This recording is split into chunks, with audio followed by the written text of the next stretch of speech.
Hi, I'm Moody, and I am a Crohn's and Colitis UK ambassador. So I found out about my colitis just purely through, needing to go to the loo suddenly loads. When I was going, I was bleeding profusely, like literally sometimes it was just blood. Got to the point where I was a typical bloke, I was, 25 at the time. I was like, I'm not going to the doctor with this, I'm sure I'll battle through it, it'll be fine. Obviously, being a bloke as well, you're not particularly keen to sort of tell the doctors or anyone about, your toilet habits, especially if it involves your arse. Do you know what I mean? It's the last thing you want to go to the doctor and say. And eventually it came to the point, after a month where I was getting really ill, lost like 10 kgs in a week. It was ridiculous. I'd never known anything like it. And I went to the doctor, and he very quickly diagnosed it as ulcerative colitis, which was a good thing because I suddenly knew what was wrong with me. I'd never heard about it until that point. And I then spent 2 or 3 years sort of keeping it to myself, trying to get by. I succumbed to a lot of injuries when I played the game, when I played rugby. So I didn't want my illness to be another means of me not being able to play, or someone, seeing weakness or whatever it is. So I kept it from my mates and from the coaches. My missus obviously knew, and my folks, but eventually got to the point where it was obvious. I was having to go to the loo every sort of 3 minutes, running out of meetings, and I got really ill again, and I had to start telling my mates. After a few years I did that, and it made my life so much easier. I just decided one day, like, this is getting ridiculous, I need to talk about it. I still didn't have a huge amount of information because the specialist in Leicester told me that the only way I was going to treat it was by drugs. There was nowhere I could go. I think he gave me a website, but it wasn't Crohn's and Colitis. And I just looked into my diet and stuff, and I decided I needed to take some positive action. At that point I thought, right, I might as well tell my mates. They know I'm going through it anyway, I've just not told them. And when you tell them, they're just like, yeah mate, we knew you weren't that well anyway, so why didn't you tell us? And as soon as you tell people, as soon as you talk about it, life becomes much easier. It takes a weight off my shoulders because I'm not worrying what people are thinking about me. Why is he shooting off? Why is he late? What's he doing in his car? Why is he in the loo again? All of a sudden, they know what's going on. They can have a bit of a laugh with me about it. There was the emergency crap break, whenever I had to leave the training field or the gym when it was bad. So yeah, it became acceptable, and all of a sudden it became easy for me. Whereas, for at least 2 or 3 years, I'd been stressing about it and putting so much pressure on myself that made it worse in itself, just the stress of it. So it was really the best thing I ever did, talking about it. My best mate, I just said, I was in the car when I told him. I said, I'm having a bit of a tough time at the minute. I've just been diagnosed with ulcerative colitis. He was like, oh right, what's that? I was like, basically end up going to the loo a load. You've got inflammatory, it's basically a form of IBD, and he was like, oh, I've never even heard of it. I was like, no, neither have I. until I got given it. He was like, oh, fair play, that must be tough. I was like, yeah, it has been. He was like, I knew you weren't well anyway. He was like, and it just became easy, it just became conversation. Your mates are always going to look after you. Having said that, if people don't sort of react well to you, they're not going to be your mates. But thankfully I had a great group of friends and family around me that supported me massively, whether it was good times or bad, and you need that, and everyone has that sort of network. It's just having the courage to talk about it. Talk to the coaches, they were really supportive, and all the way through my career, even when the coaches changed and I had to sort of tell them again and let them know what my illness was and why I was disappearing every now and again. And they were always really supportive, and your teammates, there's no worse place to show weakness than a rugby dressing room, because the onslaught of banter is then relentless.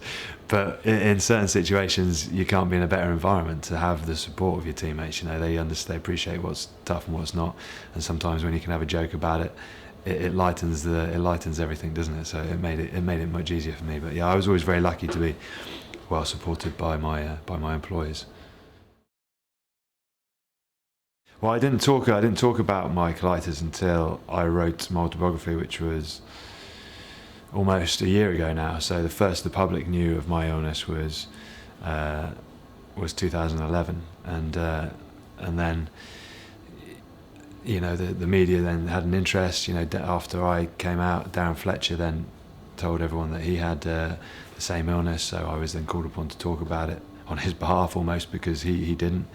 But yeah, there's been a great media response. People want to know how you deal with adversity. There's a huge number of athletes out there in the world that deal with a lot of issues. Henry Tosh, who was here with me today, he won a world powerlifting championship with a ileostomy bag, and so there are individuals that are daily dealing with huge adversity, and whether it's with Crohn's or colitis or whatever, you just find a way of dealing with it. And it's only when people talk about it and openly confront it that the world understands and realizes actually sometimes how challenging your careers can be. But for us and for me going through it, it's just another thing you have to deal with. You don't ever see it as anything particularly challenging. But because there are so many varying degrees of Crohn's and colitis, I think mine's much more lower down on the spectrum of seriousness when you compare it to some of the people that I've met that have had bowel transplants, colons removed, ileostomy bags, reversals. The list is endless, and there's always someone worse off than you, sadly. So you just deal with it, I suppose. Staying positive when you're first diagnosed is very difficult, because you have a number of issues to deal with. You feel just generally down, you're tired, you're lethargic, you've lost weight, you're constantly needing the loo, you can't be more than 2 feet away from the loo, you can't go in the car, you don't want to walk too far, you don't know where the toilet is. All these sorts of issues does make it difficult to be positive. But like when I was injured, maybe this helped me. As a rugby player, I had a huge number of injuries during my career, and after the initial frustration and disappointment and feeling sorry for yourself of being injured, you then just have to say, right, how do I get better? How do I focus on improving? And if I sit around moping around, then it's only going to get worse. And for me, having that positive mental attitude immediately was a key focus to improving my well-being and just getting through things. And I think I was lucky because of the environment that I was brought up in terms of a rugby fraternity. Your positive mental attitude is towards everything. If you want to succeed, you aim and you prepare to be successful. You don't be negative and prepare for failure. You're always positive. So that mental sort of approach to things helped me through my colitis. And for people out there, I've come across loads of guys since I started talking about it, and girls that really have terrible issues, far worse than me. And you see in them that real negative approach. They're down all the time, and that's not helping. So the more positive you can be, the better it is. Sometimes it feels very difficult to be positive about it as well, but the more you can talk about it, the more information you can find out. Go onto the Crohn's and Colitis UK website, see the different individuals, whether it be myself, Henry Tosh, the other various ambassadors and champions that the charity has, see how they've dealt with it. Because the one thing I've learned in the years that I've had it, and in the year since I've talked about it, is that everyone eventually finds a way of dealing with it. However bad the situation is, they will find a way. And for you and every other individual out there that has been diagnosed, it's about finding your own way. I'd love to tell you that my way, which worked for me, was going to be right for you, but it may not. But as long as we collate all that knowledge and we're all learning from each other, then eventually we'll all find a way of getting through it. The last thing I'd like to say is just for all the young kids and individuals that are out there that have been recently diagnosed with Crohn's or colitis, that it can be a very difficult period of time, but just be confident, be positive, okay? Because it is a very difficult situation that you find yourselves in. But the more you talk about it, the more people you go out there and find information about or talk to, the more it's going to help you. Don't be isolated. Don't suffer in silence is the key, because the more you suffer in silence, the more pressure you heap on yourself, and the worse you're going to get.